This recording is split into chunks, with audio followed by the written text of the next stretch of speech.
Hi, everyone. I hope you've been having a really good week. We're now getting into the season of Lent, which is an exciting time for all Christians. And so I want to spend some time over the next week talking about some different things that are going to be happening as a part of Lent. Something that might be kind of useful to think about for today as we're looking at this.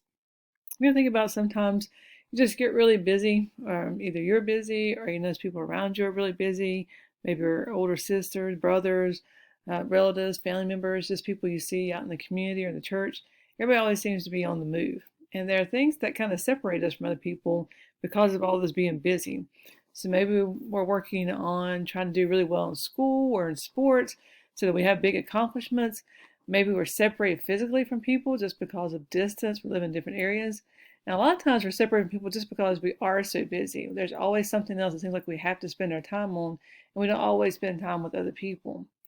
So I wanted to think about that a little bit, the idea of being separated, as we look at our story today about the idea of Ash Wednesday, which is how we started the Lenten season as we get ready for the season of Easter. So I want you guys to kind of reflect on that as we have had our Ash Wednesday and our time with Pastor Beth.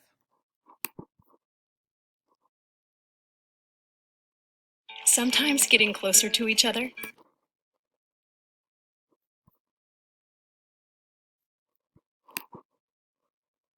Ash Wednesday. Ash Wednesday is the beginning of Lent, the weeks leading up to Easter where we focus on returning to God. In the first reading, the prophet Joel writes that the Lord calls to us. God says, "Return to me with your whole heart." What does this mean? Well, sin separates us from God. We all sin and separate ourselves from God by putting other things before Him. We love TV and chocolate cake and good grades. And these are all good.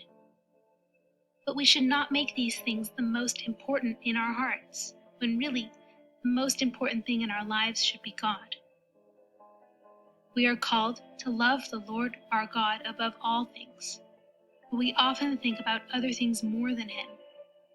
That's why we are separated from God and need to return to Him, because He loves us so much, and He wants to be close to us. During Lent, we are called to repent. Repent means to think about our sin, to feel sorry, and to ask God for forgiveness. The cross on our foreheads on Ash Wednesday is a symbol of our repentance. God welcomes us back because He is so in love with us. To be with Him, we are called to change how we act and how we think. In today's gospel, Jesus calls us to do good deeds for God. But we shouldn't be good just so that other people will think we are really nice people. No, Jesus said that we should do good so that God will see and God will reward us. This Lent, let's repent. Tell God that we are sorry for our sins and come back to Him by doing good. I particularly like that message. I think it's a good idea for us to think about what it means to have our Christian faith with God. That's an ongoing relationship that we build with Him. And I like our verse from James 4:8 that says, "Come near to God, and He will come near to you." So the whole idea about how we can be separated, but there's always a way to overcome that separation, always a way to get closer to someone. There's always a way for us to feel closer to God. So we can have our prayer time, which is that idea that you set aside some time every day, just to spend a few minutes talking with God and all the busy things that we have going on. He loves to hear from us. He loves to talk to us.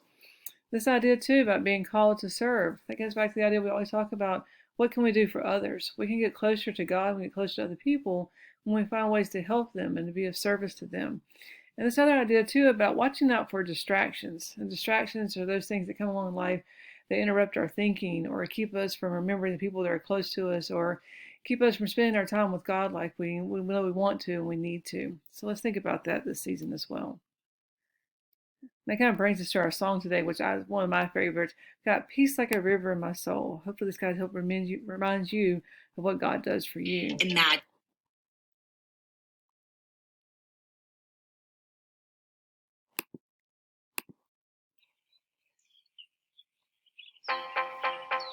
I've got peace like a river, I've got peace like a river, I've got peace like a river in my soul. I've got peace like a river, I've got peace like a river, I've got peace like a river in my soul.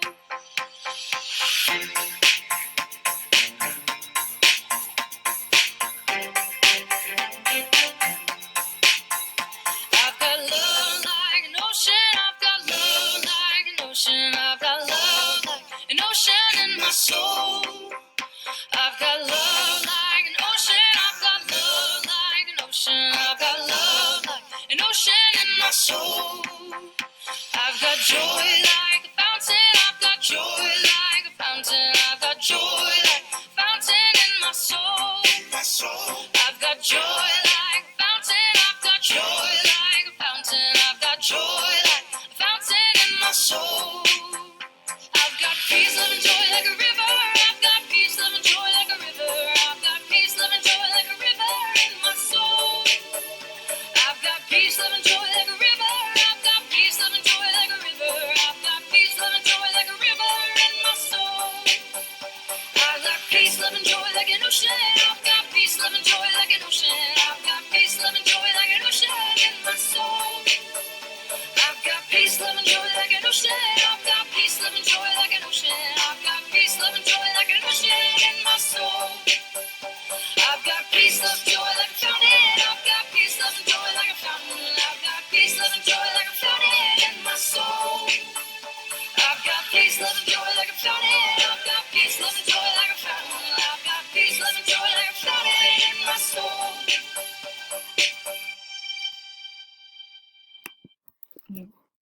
Hopefully you guys can remember that's a great message, great idea that as we grow closer to God and reflect on anything that separates us from God and ways to get closer to Him, you're always going to feel that peace in your heart and in your soul. So I'm going to finish up to Isaiah 55, 6-7. Seek the Lord while He may be found. Call on Him while He is near. Let the wicked forsake their ways and the unrighteous their thoughts. Let them turn to the Lord, and He will have mercy on them, and to our God, for He will freely pardon. It's one of the greatest gifts that we have from God is that love and mercy, forgiveness and kindness, and He always wants to be close to us. I hope you guys have a wonderful week. I'll talk to you soon. Goodbye.